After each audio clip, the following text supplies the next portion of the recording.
চলাই চলাই বহি বহি আপোনাৰ কি হৈ গ'ল ইয়াত নৰ্ছটো গাঁঠি পৰি থাকে ভাবি চাওকচোন এতিয়া 30 years হোৱা এনেকৈ বেমাৰী লাহে লাহে আহি যাব মানুহ আহিব নাই একো এক্সাৰচাইজ নাই এটা ফাৰ্ষ্ট ৰিজন কি হ'ল আমি বেমাৰ হোৱাটো আমাৰ বডিৰ এক্সাৰচাইজ একো নাই ফিজিকেল এক্টিভিটি জিৰ' তাৰ কাৰণে আমি বেমাৰ পৰি আছোঁ সেকেন্ড থিং হ'ল আমাৰ medical facilities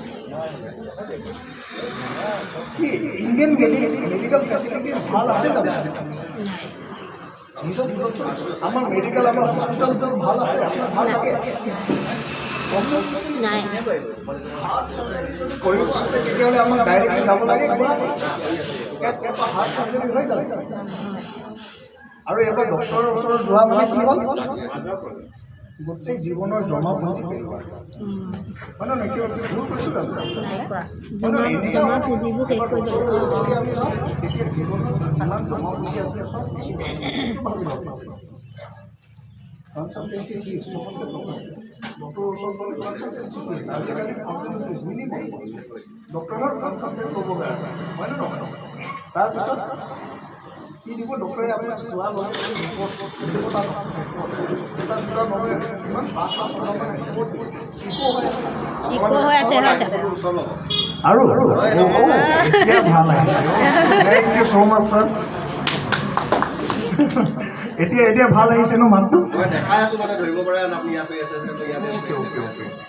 thank U sir তাৰপিছত কি কৈছিলোঁ এতিয়া আপুনি ভাবি চাওক এটা দুটা টেষ্ট নিদিয়ে কিমান 5-6টামান দি দিব আৰু টেষ্ট ক'ৰ পৰা কৰি আনিব লাগিব এইটো দেখাই দিব আপোনাক ডক্টৰে হয় নে নহয় একদম মেডিকেলৰ ওচৰত আমাৰ কি আছে এটা লেবৰেটৰী আছে তাত গৈ কিনি টেষ্ট ৰিপৰ্ট আনক মোৰ নামটো লৈ ল'ব অলপ ডিছকাউণ্ট পাই যাব বুলি কয় নহয় ৰিপৰ্ট আনিলে ৰিপৰ্টত একো অহা নাই হয় নে নহয় তেতিয়া একো অহা নাই আপুনি হেল্ডি কেতিয়াও নহয় ডক্টৰৰ চকুত কিবা বিষ হৈ আছে আপুনি এটা কাম কৰক এমাহ কাৰণে এটা কোৰ্চ কৰক মেডিচিনৰ হয় নে নহয় মই লিখি দিছোঁ মেডিচিন কিছুমান আপুনি এইটো কোৰ্চ কৰক যদি ভাল হয় ভাল পায় তেতিয়াহ'লে ঠিক নহ'লে আকৌ ৰিটাৰ্ণ আহিব লাগিব ক'ব কয় ন নকয় ডক্টৰবোৰে তাৰপিছত যোনটো দৰৱ লিখি দিছে ন যোনটো মেডিচিন লিখি দিছে এইটো কোনটো ফাৰ্মাচীৰ পৰা কিনিব লাগিব এইটোৱে আপোনাক দেখাই দিয়ে দেখাই আৰু 10 টকীয়া মেডিচিনৰ পৰা আপোনাৰ ট্ৰিটমেণ্টটো হৈ যায় কিন্তু সি কি কৰে এক্সপেঞ্চিভ সবতকৈ দামী মেডিচিন যোনটো হয় এইটো বেমাৰীৰ কাৰণে এইটো আপোনাক দিব কেলৈ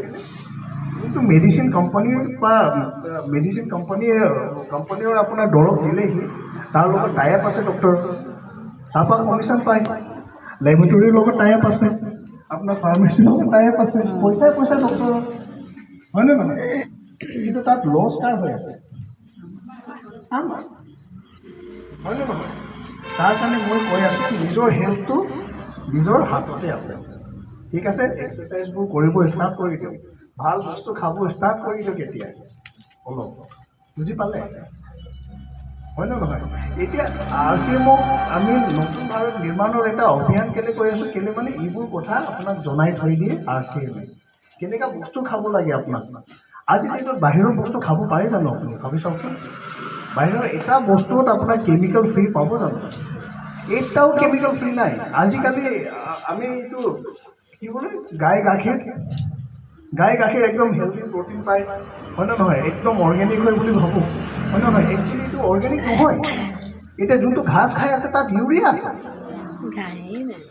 হয় নে নহয় এইটো গাখীৰত মিলি আপুনি খাই আছে এতিয়া ভাবি চাওকচোন এইবোৰ চিটুৱেশ্যন আহি গৈ আছে এতিয়া যোনটো আমি শাক পাচলি খাই আছোঁ যোনটো আমি মাছ মাংস খাই আছোঁ তাৰ পৰা আমাক প্ৰটিন মিনাৰেল লাগে এইটো আমি নাপাওঁৱেই আজিকালি হয় নে নহয় যিমান লাগে প্ৰটিন ভিটামিন মিনাৰেল এইটো আমি নাপাওঁ শাক পাচলিৰ পৰা তাৰ কাৰণে RCM কি কৈ আছে ছাপ্লিমেণ্ট ল'ব লাগিব আপোনাক আজি ডেটত যদি হেল্ডি থাকিব আছে তেতিয়াহ'লে আপুনি 100% চবক ছাপ্লিমেণ্ট ল'ব লাগে আৰু ছাপ্লিমেণ্ট কেনেকৈ কি ল'ব লাগে তাৰ ওপৰত জ্ঞান দিয়ে কোনে RCM আজি ডেটত বিশেষাৰে কি কৈ আছে ৰোগমুখ ভাৰতৰ ওপৰত কাম কৰি হয় নে নহয় এটা মানুহ আমি ইণ্ডিয়াত হেল্ডি বনাম বুলি কাম কৰি আছে তাৰ কাৰণে RCMক আমি কি কৈ আছোঁ নতুন ভাৰত নিৰ্মাণৰ এটা অভিযান বুজি পালে RCM কিমান ডাঙৰ এটা কনচেপ্ট হয় জাষ্ট এটা আপোনাৰ টপিকৰ পৰা মই আপোনাক বুজাই দিছোঁ আৰু 2 নম্বৰ আজি ডেটত চবতকৈ ডাঙৰ প্ৰব্লেম কি কৰি আছে ইণ্ডিয়াত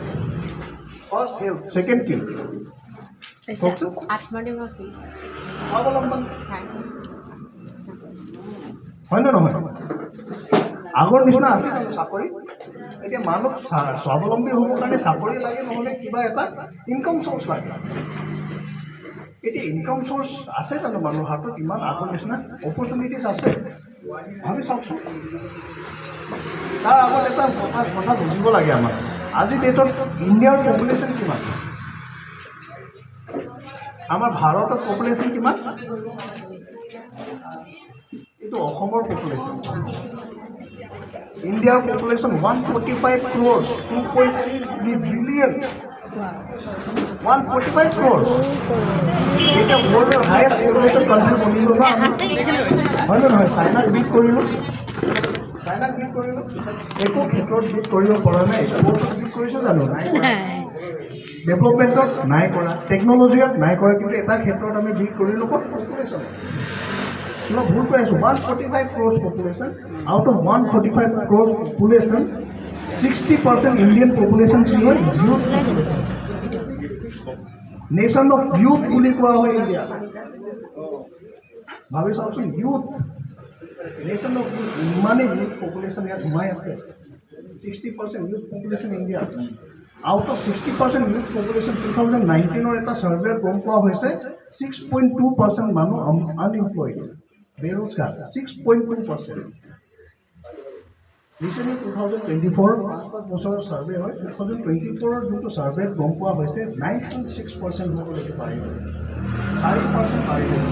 আমি কওকচোন, 4% আনএমপ্লয়মেণ্ট ৰেট বাঢ়িলে এতিয়া। ধেমালি কথা নেকি? অসমৰ পপুলেশ্যন কিমান? 3.5 crores। 3 কোটি নহয় মেডাম, আৰু 50 লাখ বাঢ়িলে। 3.5 crores অসমৰ পপুলেশ্যন। আৰু হিমন্ত ছাৰ, আমাৰ মামা যিমান ট্ৰাই কৰে ইমান মানুহ চাকৰি দিব পাৰিব জানো?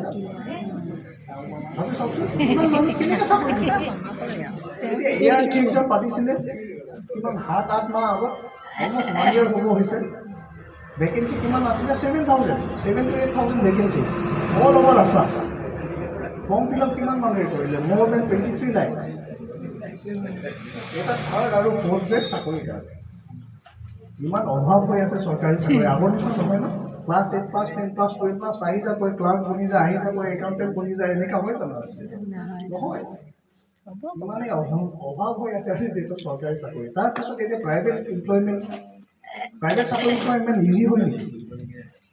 ৰিকমেণ্ডেশ্যন, তাৰ আগত এক্সপিৰিয়েঞ্চ, ৰিকমেণ্ডেশ্যন। চবতকৈ প্ৰথম এবাৰ কি সুধে প্ৰাইভেট চাকৰিত? আপোনাৰ এক্সপিৰিয়েঞ্চ কিমান আছে? এক্সপিৰিয়েঞ্চটো দেখাওক, তাৰপিছতে চাকৰিৰ কথা পাতিম।